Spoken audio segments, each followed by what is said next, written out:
so much. I'm Imelda Franklin Vogue. This is Anne Volgovita Green. We're here to talk about opera. The word opera is an instant conversation killer when you are making a new friend.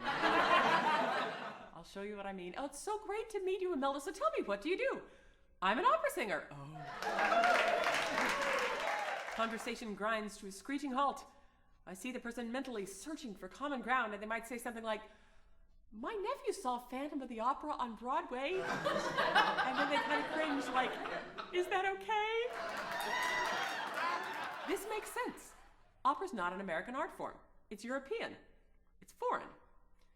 So what's it all about? Well, there will probably come a day in your life when you will say to another human being, I am so crazy in love with you. There will probably come another day in your life when you will say to another human being, please pass the salt.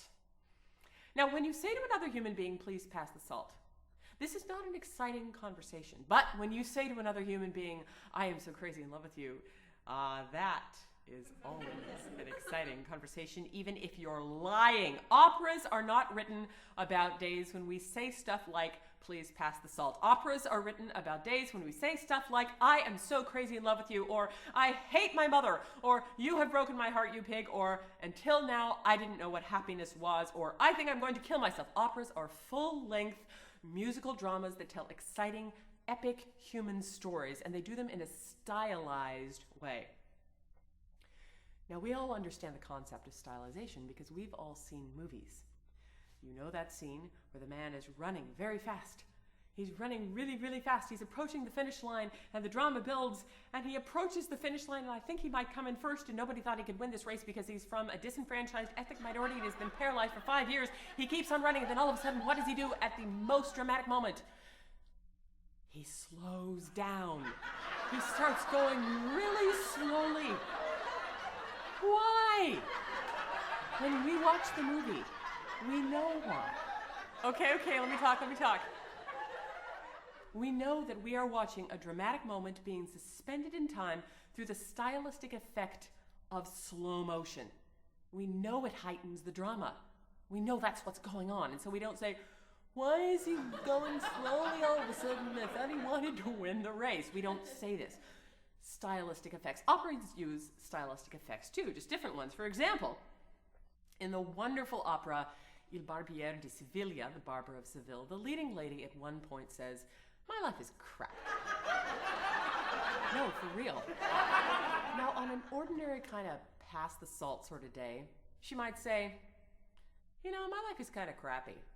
On a slightly more dramatic day, she might say, my life is crap. But today is not only opera day, she is also Italian, so she's going to sing,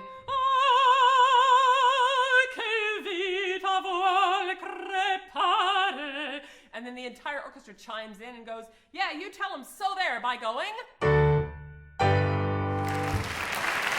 that's opera. Anyway, we go back in time. I'm 5 years old, and I see my first opera. My parents didn't have a lot of money, but a movie version of Verdi's La Traviata came out, and they took me to see it. The song we just performed for you is in Act 1.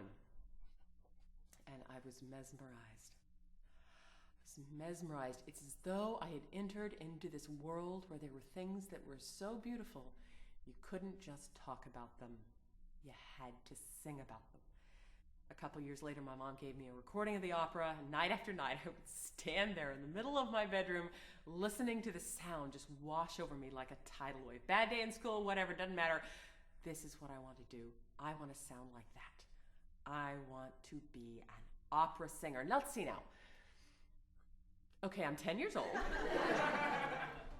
What do I do exactly? You can't be an opera singer when you're 10, and it's so annoying, and nobody takes you seriously. So this is the little girl who wants to be a movie star.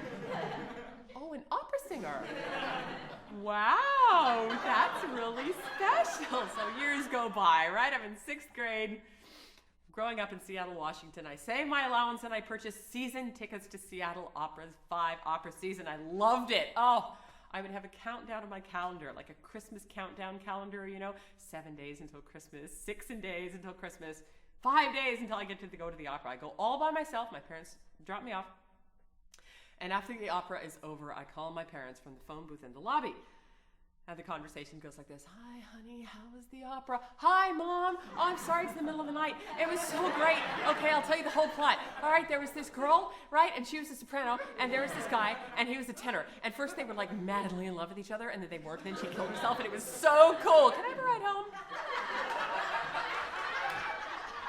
So I go to the opera, I check out books on opera from the library. I am just such a little nerd, and when I'm 12 years old, I get into a community theater production of an operetta by the English composers Gilbert and Sullivan.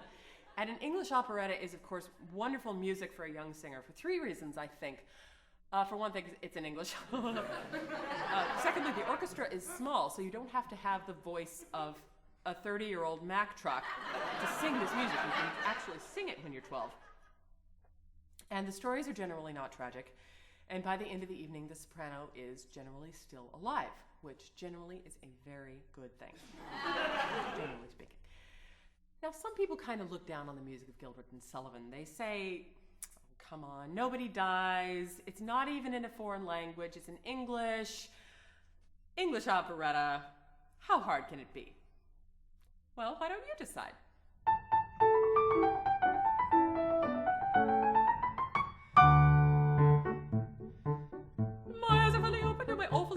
I should go at once for Roderick and make a narration. I should tell him I recovered my forgotten mortal senses, and it don't get if it's happening for any consequences. I do not want to perish by the sword or by the dagger. A martyr may enjoy a little part, a little swagger, and a word or two of compliment my vanity with flatter. But I've got to die tomorrow, so it really doesn't matter. So it really doesn't matter. So it really doesn't matter. So it really doesn't matter. So it really doesn't matter. So it really doesn't matter. So it really doesn't matter. So it really doesn't matter.